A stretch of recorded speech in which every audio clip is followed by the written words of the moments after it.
frighteningly cold and not entirely fit for humans.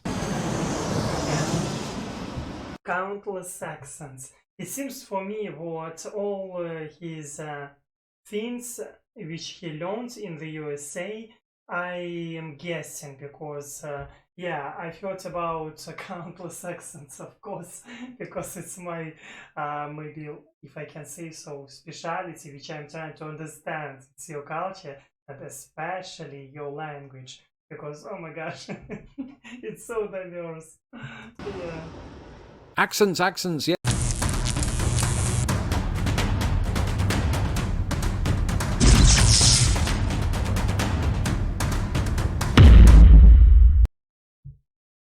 Hello, my dear friends. Hello.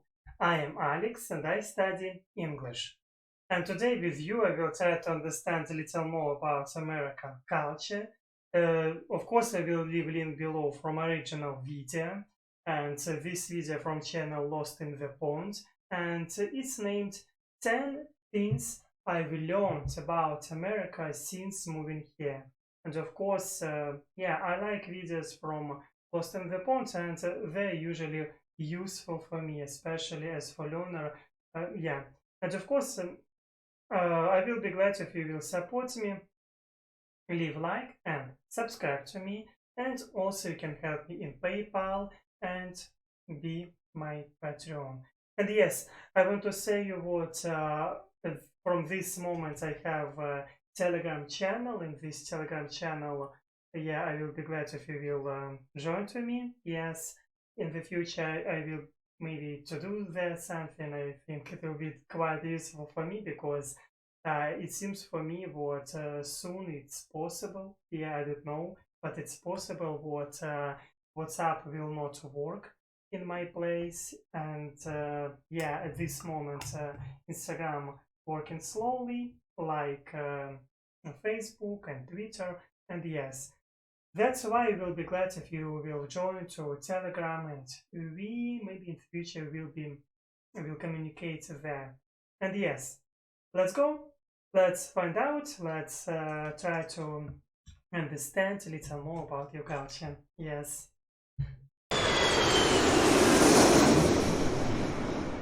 Hi, are you planning to move to the United States of America? If you are, stay tuned because I have a video right here for you. I am a person, obviously, who has lived in the United States now for 10 years. And Yes. over that time, I have made some observations about this very place that I very succinctly want to share with you. So here are 10 things I've learned after 10 years in America. Oh, I already immigration process. I already know guessing what he will talk about because I was reading about this a lot. Believe me, because it's interesting and yeah. Maybe you know my plans in the future. I think it's already maybe in some way impossible, but I know what it's very difficult and long process and also very expensive. Yeah. Immigration process is very thorough. We had to send in all manner of paperwork, photos, affidavits from people we hardly knew and hardly knew us. And I'm kidding, it was family members, and all that. And on top of that, you don't just put in all this paperwork and then wait the 9 months, in which time you could have a baby if you wanted, which would mess up the immigration process in many ways. And so we didn't do that. But it cost a lot. At the end of it all, I think we were talking over $1,000 just to get the initial 2-year work and residency stay and all of that. And then after that, I had to extend it again by another 10 years and put in a lot of documentation and all of that. So it's a bureaucratic process, but it's worth it in the end. The cost of living.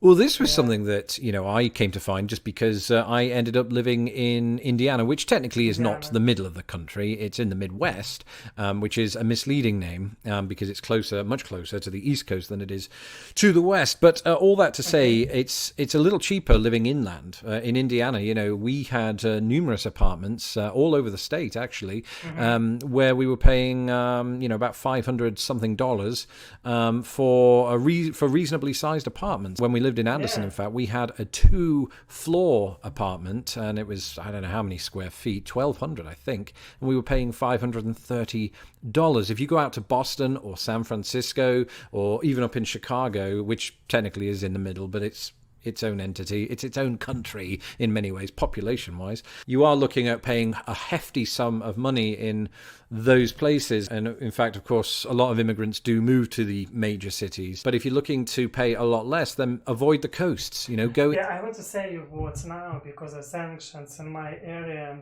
it will be very expensive to live for me. For me, I know, because and maybe for you with your salaries, it will be, of course, easier. You will be living here like kings or queens. It depends from who you are. Yeah. inland and see what they have to offer. Unemployment rate. So the national unemployment rate here, just like anywhere in the world, I suppose, can fluctuate quite drastically over 10 years. Specifically, though, the 10 years that I've been here, if I'm being truly honest, I moved here in November 2008, of course. That's when the recession was really kicking off at that point. And so we were left with an unemployment rate that was considerable. And that was, it peaked, I think, in 2010 and then obviously slowly came down to a point that it is now a very nice looking unemployment rate. But I think the reason I put this one in is because we think of America, don't we, as quite a prosperous nation. We think of it as, the bastion of capitalism. But it, like any other country in the world, does see a fluctuation in the job market and, of course, by extension, in the economy at large. And that's something that really hit home, I think, after moving here, because we were living in recession-hit Anderson, Indiana. Then gradually we progressed into professions that took us further afield, Indianapolis and, of course, Chicago now. And we've seen that difference and what it does to a country. Extreme weather. Speaking of fluctuations, the weather in the Midwest is insane at times. Okay, so in the summer, it's sweltering. It can get up to 100 degrees Fahrenheit, which is mental. But then conversely, and I've spoken about this a lot of times on my channel, the winters are like hell. They are freezing. In fact, on average, in Chicago, you're looking at about 7 degrees C lower than you would see in the north of England on average in December. And that's an average. So imagine the sort of the lows. We go sometimes way below zero. I think I've known it since I've been living in the United States to go something along the lines of 15 to 20 degrees C below zero, which is frighteningly cold and not entirely fit for humans. Countless accents. It seems for me what all his things which he learns in the USA, I am guessing because I've heard about countless accents, of course, because it's my maybe, if I can say so, speciality, which I'm trying to understand. It's your culture and especially your language, because oh my gosh, it's so diverse. Yeah.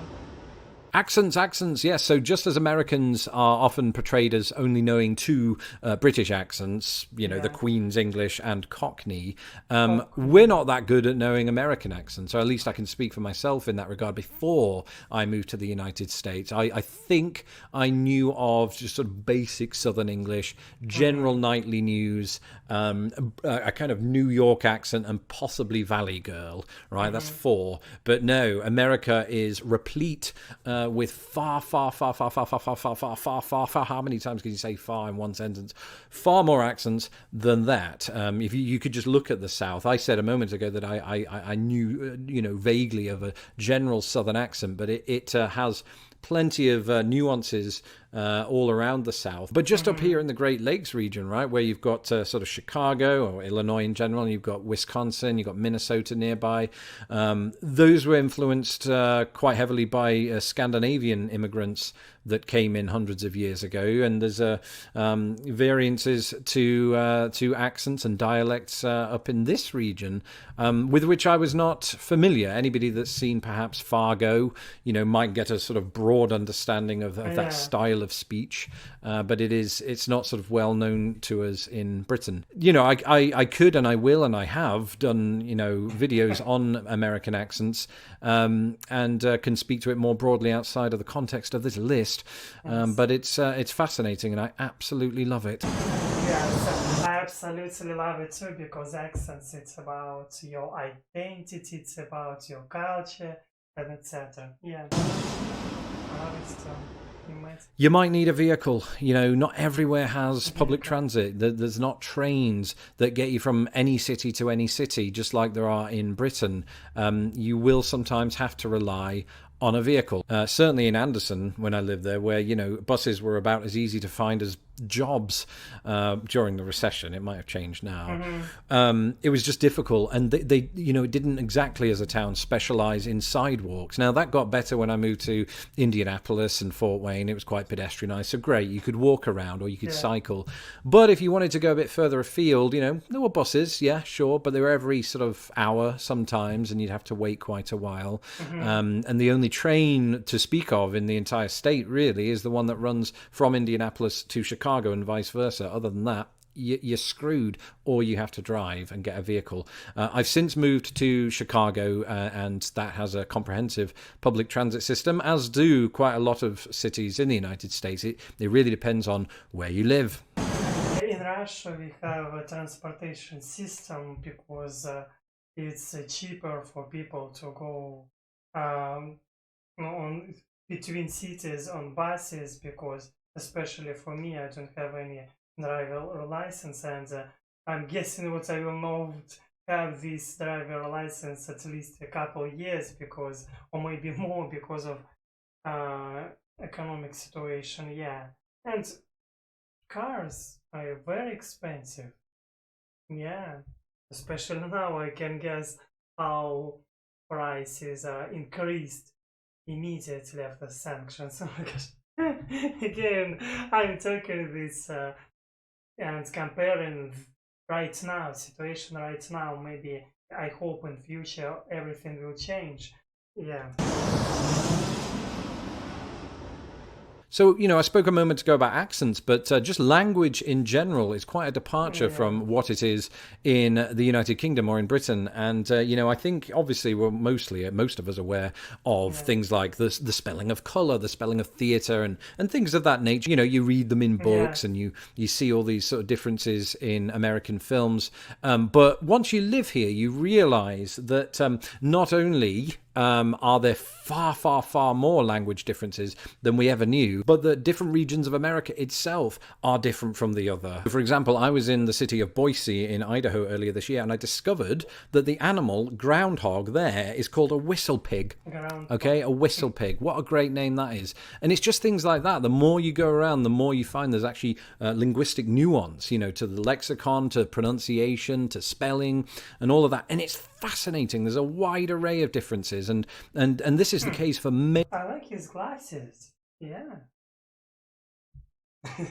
Many different reasons, and that's one of the reasons you should follow my channel, so that we can go in depth together on those very things. Okay, speaking of things that are big,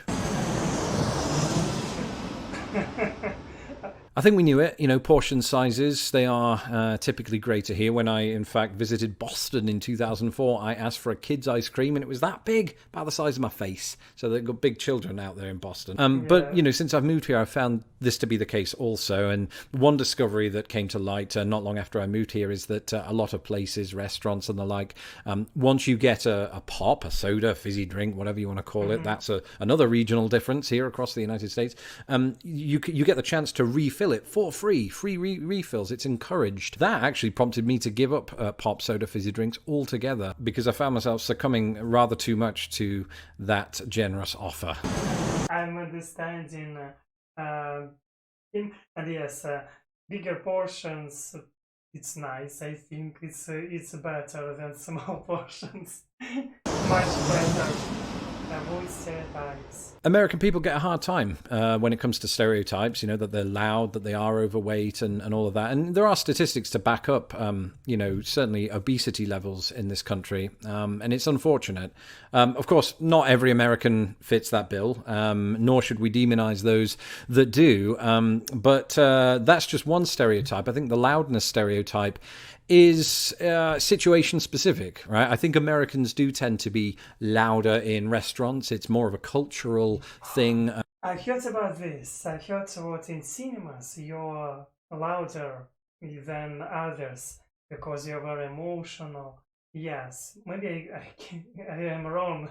I never was in cinema in the USA, but anyway, I've heard about this stereotype too. For chatter to be, at volume and to happen quite readily.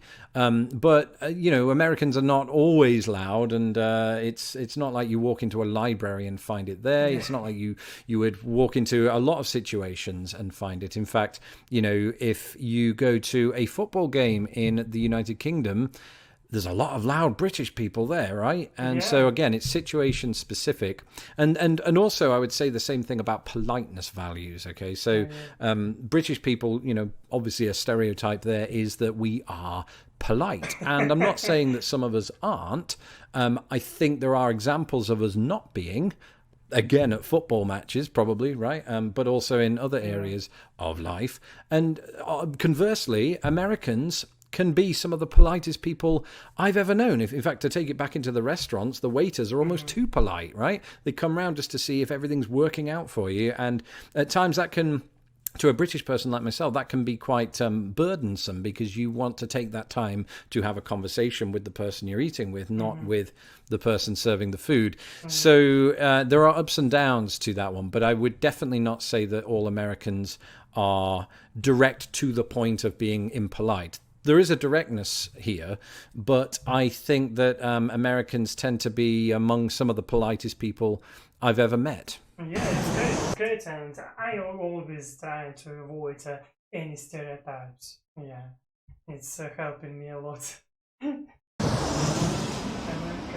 is messy. There are multiple states, 11 of them in total, I think 10 of those are out west, that are larger than the United Kingdom, at least in terms of area, not in terms of population. In fact, in the case of Wyoming, it has, I think, a population of about 500,000. There are actually more cows there than people, and yet it's roughly the same size area-wise as the entire United Kingdom. But it's huge. The country is massive, and you only really realize that, I think, when you are traveling around by car, and you see that sometimes it can take more than a day to get through an entire state. The place is huge, and I love it for that, because it means that it's forever going to be an adventure to go and visit all 50 states, which is something that I've been trying to do. So that's it. 10 observations after 10 years in America. I might do a part B. There's a lot more to say. Yes. Thank you for watching this video, and if you are planning to move to the United States, why don't you drop me a comment in the comments box below. I want to say thank you to Lost in the Pond for such interesting and very informative video, because it's helping me to better understand your culture, of course. And yes, I will be glad to read your opinion. Do you agree with him or not? Because it seems for me, at least, I never was in the USA, of course, but anyway, it seems with some things which he said, I agree. Yes, I agree what America, huge, massive. Also, I agree what I agree about about stereotypes, of course. I agree with this, because not sorry about accents. I said mistake. I agree about accents. About stereotypes, I usually try to avoid this. And yeah. Thank you, of course, for watching with me this video. I want to say you can support me, leave a like and subscribe to me, and help me in PayPal. I will be really glad, and if you will be my Patreon. And yes, as I said before, I don't remember I said this or not, you can join me in Telegram. I will leave link below from channel. It's named Alex's Way, if I'm correct. It very strange name for Telegram channel. But anyway, I will be glad if you will join to me. And as always, I want to say you, see you next time.